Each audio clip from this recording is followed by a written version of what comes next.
Oke, halo teman-teman semua. Assalamualaikum warahmatullahi wabarakatuh. Hari ini kita akan membahas tentang salah satu penentu yang bikin iklan kita bagus atau jelek. Oke, jadi kalau ngomongin variabel atau indikator iklan bagus atau jelek itu kan sebenarnya banyak banget ya. Konten, copywriting, landing page, atau website, closing, CS, admin, dan segala macamnya. Nah, saya sekarang pengen lebih ngebahas ke produk sama offeringnya. Ya, jadi dua hal ini yang akan saya bedah menjadi 4 kuadran yang berbeda. Oke, nah, sebelumnya teman-teman kalau saya kadang suka ngadep sini, kadang suka ngadep ke sini, ini berarti saya lagi ngadep ke dua kamera yang berbeda ya. Jadi jangan bingung karena buat keperluan eh, rekaman, buat keperluan upload di beberapa platform, jadi saya harus rekaman pakai dua device supaya saya bisa tetap ngejangkau dua-duanya gitu ya. Karena nggak mungkin dua-duanya ngelihat dari mata yang berbeda. Oke, jadi jangan bingung, kadang saya suka ngadep sini, kadang saya suka ngadep sini karena lagi rekam untuk platform yang berbeda. Oke, langsung aja. Jadi di sini saya bahas lebih spesifik ke produk sama offering. Produk itu kan gampangnya ya produk yang kita jual, ya bisa macam-macam, bisa produk jasa, bisa produk digital, bisa produk fisik gitu ya, macam-macam. Ya, jadi spesifik lebih ke produk apa yang mau kita jual. Yang kedua offer. Nah, offer ini gampangnya lebih ke penawaran. Jadi cara kita tanda kutip ngebungkus produk itu seperti apa?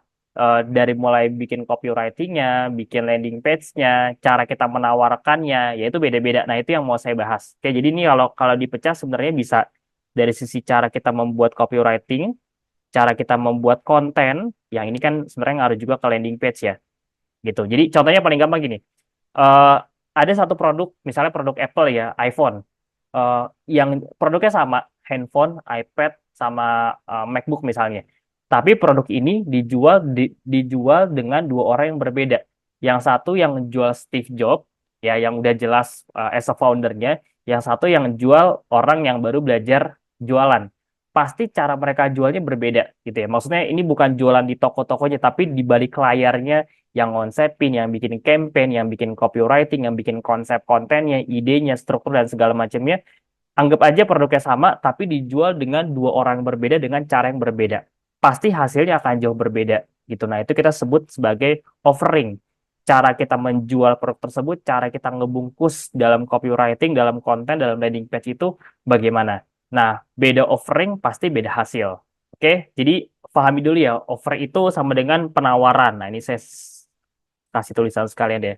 Sama dengan penawaran. Cara kita menawarkan produk tersebut dalam kita bikin konten, menyusun kalimat atau kata-katanya, itu gimana? Bikin orang tertarik atau enggak? Nah, itu kita sebut sebagai offering atau penawaran. Oke, nah ada 4 kuadran. Nih, saya pecah jadi 4 kuadran yang berbeda ya. Kuadran yang pertama, ya, kuadran yang pertama, ini produknya bagus, ya. Jadi produknya memang pada dasarnya laku di pasaran. Tapi offeringnya kurang bagus. Nih saya biar gampang tulisnya plus minus aja ya. Jadi produknya ini bagus, tapi offernya kurang menarik. Nah, apa yang terjadi? Biasanya di sini trafficnya sedikit. Trafficnya sedikit, lalu repeat ordernya bagus. Oke? Nah, jadi kalau teman-teman punya produk, misalnya teman-teman nyari nih produk di marketplace, Tokopedia, Shopee, Lazada, Baliemall, dan seterusnya ya. Terus jualan. Tapi cara jualinnya, cara nawarinnya biasa banget. Dengan teknikal iklan yang biasa aja lah pokoknya, ngasal gitu ya. Produknya akan laku, tapi trafficnya lebih sedikit. Jadi karena produknya bagus, jadi akan repeat order. Pokoknya kalau dasar produknya sudah bagus, itu akan melahirkan repeat order yang bagus, tapi trafficnya akan sedikit. Nah, ini kita analogikan dengan budget marketing yang sama ya. Misalnya budgetnya sama-sama, budget iklannya pokoknya adil ya, semuanya harus sama. Nah, tapi dengan offer dan produk yang berbeda, pasti hasilnya juga beda. Ini yang pertama. Saya coba jelasin dulu semuanya ya, biar teman-teman lebih gampang nangkapnya. Yang kedua, produknya ini kurang bagus, tapi offernya ini bagus. Nah, ini yang terjadi biasanya trafficnya akan banyak, trafficnya akan banyak, tapi produknya konsumennya akan komplain. Ya, jadi di sini ini saya juga udah pernah ngelakuin ini.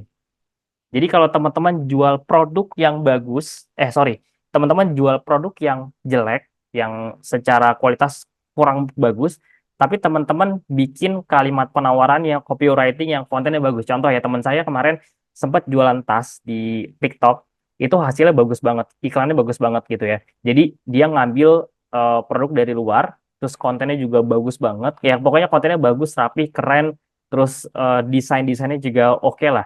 Nah, dia jual dengan harga 100 ribuan kalau nggak salah. Itu produknya laku banget gitu.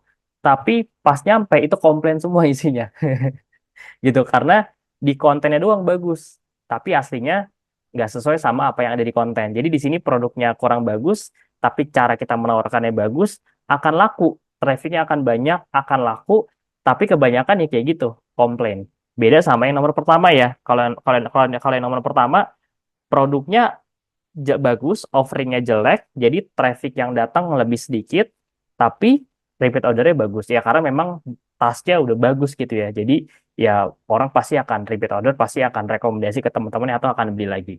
Itu yang ke satu dan kedua. Yang ketiga, produknya jelek, kurang bagus, terus offeringnya ini juga sama-sama kurang bagus. Oke. Nah, ini yang terjadi, trafficnya udah pasti sedikit. Jadi yang nggak kita harapkan ya. Trafficnya udah pasti sedikit dan produknya juga udah pasti komplain.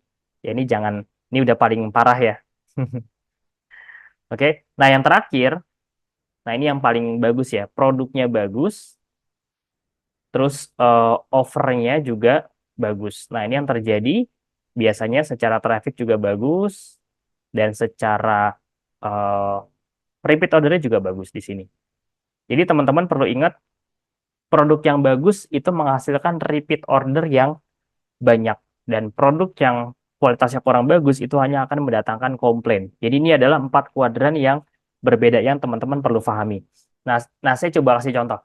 Waktu itu saya jual produk herbal. Jadi waktu itu saya baru pertama kali belajar, produknya ini bagus, tapi cara saya menjualnya itu saya pakai waktu itu pola nomor satu ya. Saya belum terlalu ngerti digital marketing, belum terlalu ngerti cara bikin konsep konten, ide dan segala macamnya.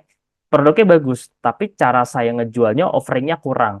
Akhirnya yang terjadi repeat ordernya banyak, tapi penjualannya nggak segitu signifikan karena cara saya ngejualnya itu kurang tepat gitu ya. Cara saya bikin kontennya, cara saya bikin videonya, fotonya, funnelingnya, landing page-nya, cara adminnya balas juga itu kurang menarik. Jadi yang terjadi laku sih, tapi dengan budget yang sama lakunya nggak sebagus kalau saya bikin konten yang menarik.